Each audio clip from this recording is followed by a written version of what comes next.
Joining me now is retired four-star General Jack Keane, joining the show right now. General, what do you make of this agreement in principle? It sounds positive. What say you? Yeah, this thing has a lot more legs on it than the deals we've seen many times, you know, with Hamas in the Gaza area. And reason is for a couple of.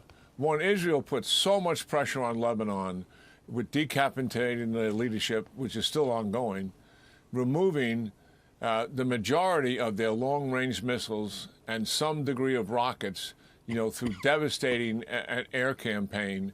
And then the third thing, going in there with troops on the ground, you know, to get all the Hezbollah out of the southern area where they were firing into northern Israel and destroy the actual infrastructure that was supporting them. By that I mean weapon storage areas, weapon sites from which to fire. There was a lot of it there to include tunnel complexes. So that has helped to force Hezbollah to the negotiating table. But here's something that's really significant, Stuart, and a bit surprising to me, is Iran has pushed Hezbollah make the deal.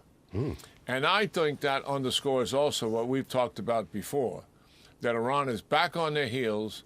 Both of their proxies are losing, obviously Hamas and Hezbollah, and they have lost their air defense system to be able to protect everything that they care about from an air campaign inside of Iran.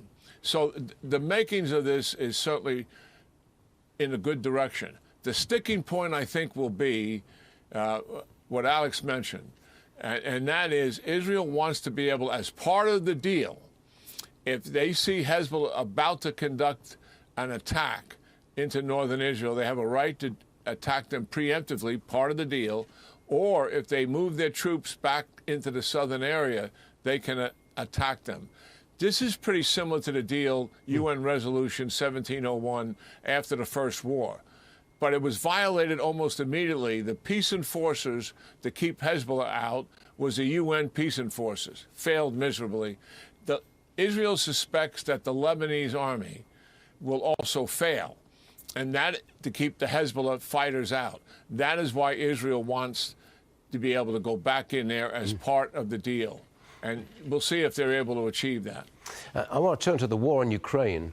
A top Russian general and 500 North Korean soldiers have reportedly been killed by a British-made Storm Shadow missile. General, could this weapon make a real difference in Ukraine? Yeah, this and the ATACMS weapon systems that are long-range weapon systems they've had for a while, and they've used them in Crimea quite effectively, and now being used because of the Biden administration has removed the restrictions and start to use them quite successfully. It obviously will have an impact. These systems can take out infrastructure and the logistical infrastructure and the command and control infrastructure, what this did, quite effectively.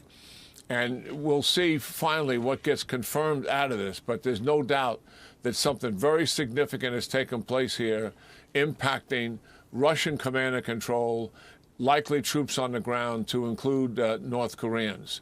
And certainly we want this, the Ukrainians to be able to keep doing this effectively as they're doing here. President-elect Trump's pick for National Security Advisor, Congressman Mike Waltz, he's comparing the war in Ukraine to World War I trench warfare. Roll that tape, please. It is just an absolute meat grinder of people and personnel on that front. It is more like World War I trench warfare. President Trump is incredibly concerned about the carnage that is taking place there. All of our allies and partners need to be carrying this burden going forward. But, General, I thought it was more like tank warfare and World War II. What do you say? Yeah, I mean, certainly there has been some trench warfare here, to be sure, in terms of defending against attacks. The Russians have been trying to take a city called Provoke for 8 months, 30,000 casualties a month. Last month, 57,000, using mechanized forces, attacking slowly, grinding, making some tactical progress, but not a lot of operational gains. But it's also a high-tech war. I mean, Russia's using cruise missiles, ballistic missiles. Ukrainians are using the same. Drones has changed the character of war. Ukraine has two forces fighting on the battlefield. They have their mechanized combined arms forces, and they have a drone force completely separated from it, organized to do all of the attacks. They have produced inside of Ukraine this year 1.4 million drones, Stuart. Whoa. That have been used in these attacks. Next year, 5 million. The Russians have a comparable number themselves. So the technology in this war is changing the character of the war. Although, you know, Representative Walsh is also right. There's many of the characteristics of it that go back to other wars in terms of the difficulty of mechanized forces to move and move effectively. Why aren't they able to move effectively? Not so much because of the trenches. It's actually because of the drones that are killing them. A tank used to be the best thing to kill a tank on a battlefield. Now, drone. That's extraordinary. That's the best thing to do it. What a change. General, always a pleasure. Hope you have a good Thanksgiving, and we hope to see you again real soon. Thank you, General. Okay. Yeah, happy Thanksgiving to you and your team. Yeah, Thank we'll you. take it. Thank you, sir.